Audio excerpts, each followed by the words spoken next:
পিছনে বেশ বড় বড় হচ্ছে গরু রয়েছে আমার, ওদেরকে দেখেও ভালো লাগছে যে মাশাআল্লাহ ওদের গ্রোথ ভালো এবং পরিষ্কার পরিচ্ছন্ন রয়েছে। এগুলো কি শাহিওয়াল, তাই তো? ও হচ্ছে আমাদের বাংলাদেশে যে সরকারি যে বীজ ছিল ব্রাহ্মা ক্রস, ওর মা ছিল শাহিওয়াল, ও থেকে ও আসছে ব্রাহ্মা ক্রস। ওদের ওজন কতটুকু হবে? ওর ওজন আছে এখন 700 কেজি। আচ্ছা, প্লাস এগুলো কি আরো বড় হবে? হ্যাঁ, আমরা আশা করছি ইনশাআল্লাহ। বয়স নতুন 4 দাঁত, বয়সটা মাত্র হচ্ছে। আর ও 2 দাঁতের একটা গরু, ও প্রায় 650 কেজি প্লাস। তার পাশেরটাও আছে 600 কেজি প্লাস। মাশাআল্লাহ। এবং এই গরুগুলো সর্বোচ্চ কত কেজি ওজনের হতে পারে? আমরা গত বছর ডেলিভারি দিতে সক্ষম হয়েছে, 2 বছর একটা গরু পালন করে আমাদের খামার থেকে প্রায় 900 কেজি। দামও তো তাহলে বেশি থাকে নাকি? হ্যাঁ। আপনি তো বেশ অনেক পড়াশোনা করেছেন এই বিষয়ে এবং আপনার জ্ঞানের পরিধিও দেখছি অনেক বিস্তৃত। তো ভাই আসলে আপনি কিভাবে বোঝেন একটা গরু সুস্থ নাকি অসুস্থ?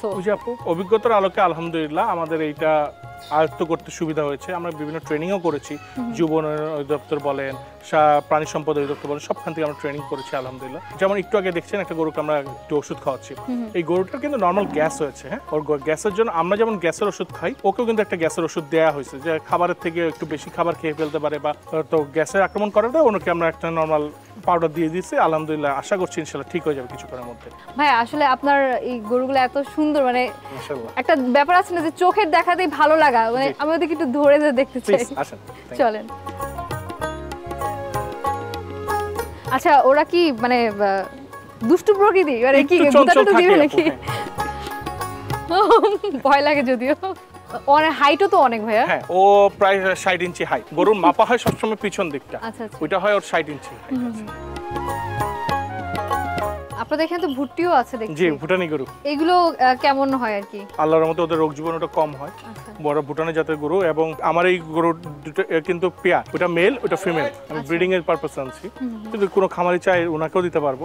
অরিজিনাল যদি ভুট্টি কেউ বলে, এগুলো হচ্ছে অরিজিনাল ভুট্টি। দেখেন ওর মুখটা কিন্তু বক্সের মতো, ওকে আমরা বক্সার বলি। এগুলো তো এতটুকুই হয় স্যার? এতটুকুই হবে, ওরা মোটা হবে, ওজন বাড়বে, মোটা হবে এবং খুব চঞ্চল থাকে, ওরা খুব স্থির থাকে না, ওরা কোনোখানে স্থির থাকে না। হ্যাঁ, বেশ ভালোই লাগলো। মানে আপনার এখানে তো অনেক জাতের মধ্যে এটাও একটা অন্যতম। জি, এটা অন্যতম। সবার খাওয়ার ইয়ে কি একই, মানে একই রকম খাবার সব একই। দেশে আস্তে আস্তে কুরবানির জন্য ওদের ডিমান্ড বাড়ছে আলহামদুলিল্লাহ। তো এর জন্য আমরা আসলে চেষ্টা করছি যে এখান থেকে যদি আমরা ব্রিডিং করানো সম্ভব হয়, আমরা সেই ইয়াটাই দেখতে যাচ্ছি।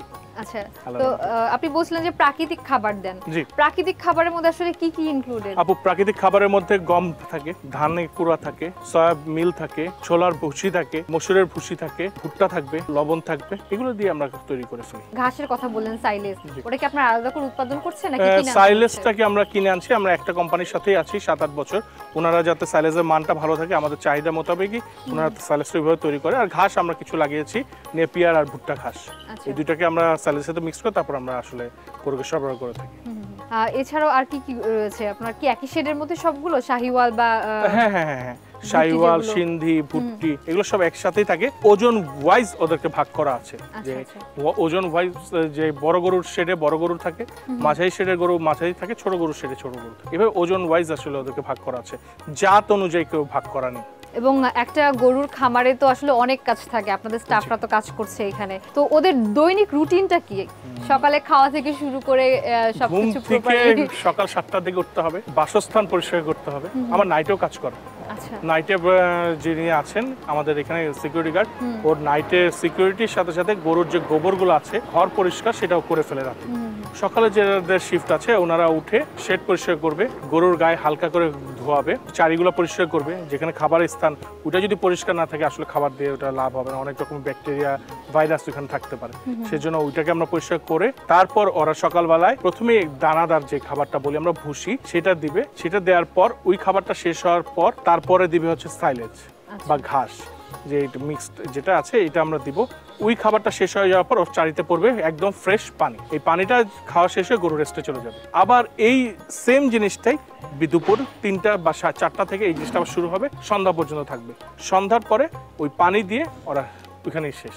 অনেকে করে কি, গরু মোটা তাজা, দ্রুত মোটা তাজা করার জন্য প্রাকৃতিক খাবারটাই দেয়, বারবার দেয়। আমার গরু খেতে থাকলে মনে ভালো, গরুকে যত দিবেন ও খাবেই, সামনে খাবে, কিন্তু ও তো একটা রুমিনাল প্রাণী, তো হজমের একটা সময় লাগবে, হজম শক্তি, এইটাকে খাবারটা যে নিবে, নেওয়ার পর এটা হজম করা লাগবে, খাবারের হজমের সময়টা কিন্তু রেস্টিং দিতে হবে।